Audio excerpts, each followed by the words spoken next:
कहते हैं औरत जब तक सीधे रास्ते पर होती है तब तक तो सब ठीक है, लेकिन जब वो गलत रास्ते पर जाती है तो तबाही का तूफान भी साथ ले जाती है। अपने से 8 साल छोटे युवक से शादीशुदा महिला का याराना भी आंधी लेकर आया, जिसमें वो खुद तो उड़ी ही, बच्चों के सिर से भी ममता का साया उठ गया। पड़ोस में रहने वाले युवक पर वो इस कदर फिदा थी कि किसी और से महबूब की बात करना भी उसे नागवार गुजरता था। अंजाम ये कि एक दिन उसी महबूब ने उसे बेरहम मौत दी, जिसकी बाहों में उसे सुकून मिलता था। देखिए ये रिपोर्ट।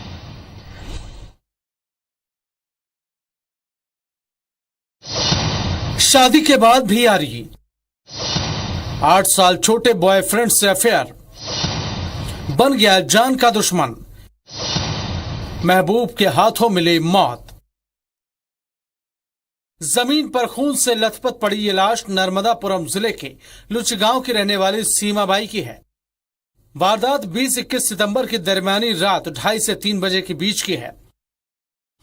बुधवार सुबह महिला का शव घर से लगे बरामदे में खून से लथपथ मिला। आस पड़ोस वालों ने यह खूनी मंजर देखा तो उनके होश उड़ गए। उन्होंने फौरन पुलिस को खबर दी, जिसके बाद पुलिस मौके वारदात पर पहुंची और घटना स्थल का बारीकी से मुआयना किया। प्राप्त हुई कि लुच गांव में एक घर में एक महिला की लाश पड़ी हुई है। सूचना पर से जब मुझे पता चला तो हम टीम के साथ में रवाना हुए वहाँ पर। महिला है जो सीमा बाई पति अर्जुन सिंह केवट, उसकी लाश उसके घर में पड़ी हुई थी। पुलिस ने आसपास के लोगों से पूछताछ शुरू की तो हैरान करने वाली बात सामने आई। लोगों ने बताया कि मृतका सीमा का उम्र में 8 साल छोटे 22 साल के संजय केवट से अफेयर था। संजय मृतका के पड़ोस में ही रहता है। पिछले 3 साल से दोनों के बीच खुलेआम रोमांस चल रहा है। बेमेल मोहब्बत में उलझे दोनों प्रेमियों को न तो परिवार की फिक्र थी और न ही पड़ोसियों की कानाफूसी की, लेकिन अपनी जिस्मानी जरूरत पूरी करने के लिए 8 साल छोटे संजय की मोहब्बत में गिरफ्तार सीमा को उसका पराई लड़कियों से बात करना बेहद नागवार गुजरता था। इस बात को लेकर दोनों के बीच अक्सर झगड़े होते थे। वारदात वाली रात भी दोनों के बीच इसी बात को लेकर जमकर झगड़ा हुआ था। परिवारजन ने बताया कि रात को उसका झगड़ा पड़ोस में रहने वाले लड़के के साथ में हुआ था और जो पड़ोस में रहने वाला लड़का है उससे उसके पिछले 2 साल से प्रेम संबंध थे। तो जो पड़ोस में रहने वाला लड़का है, रात में 12 बजे उस महिला ने उसको बुलाया। बुलाने के बाद दोनों की बातचीत होती रही और बातचीत के दौरान दोनों का आपस में झगड़ा हो गया। दोनों के अफेयर के बारे में उनके परिवार के लोगों को भी खबर थी। 3 दिन पहले ही महिला का पति अर्जुन से झगड़ा हुआ था, जिसके बाद गुस्से में अर्जुन घर छोड़कर चला गया था। वारदात वाली रात महिला के 3 बच्चे सो रहे थे। शोर शराबा सुनकर सबसे बड़े बेटे की रात 2:30 बजे नींद खुली तो उसने मां और उसके प्रेमी को झगड़ते हुए देखा।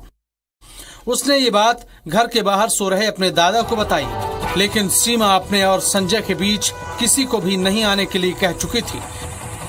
लिहाजा ससुर कुछ नहीं बोला और चुपचाप लेटा रहा। उसने पोते को भी साथ ही सुला लिया। उधर झगड़ा इतना बढ़ा कि संजय केवट ने आपा खो दिया और वहां रखा चाकू उठाकर सीमा के हाथ, सिर और पेट पर कई वार किए, जिससे सीमा की मौके पर ही मौत हो गई। बुधवार सुबह महिला का शव खून से लथपथ मिला। वहीं कत्ल की वारदात को अंजाम देने के बाद से आरोपी फरार था, जिसे बाद में पुलिस ने धर दबोचा। आरोपी है, उसने अपने पास में रखे हुए चाकू से महिला की गर्दन पर वार किया और पीठ में, जिससे महिला की मृत्यु हो गई। जो आरोपी है संजय केवट को श्रीमान पुलिस अधीक्षक महोदय के और अतिरिक्त पुलिस अधीक्षक महोदय के निर्देशन में उसको गिरफ्तार कर लिया गया है। एक्स्ट्रा मैरिटल अफेयर तो वैसे ही जोखिम का सौदा होता है, फिर सीमा तो पति और घर वालों से बगावत कर 8 साल छोटे संजय को अपने दिल और जिस्म का मालिक बना चुकी थी। लेकिन संजय को लेकर उसकी दीवानगी पागलपन बन गई और महबूब के हाथों ही उसे बेरहम मौत मिली। अभिषेक गौर, IBC 24, नर्मदापुरम।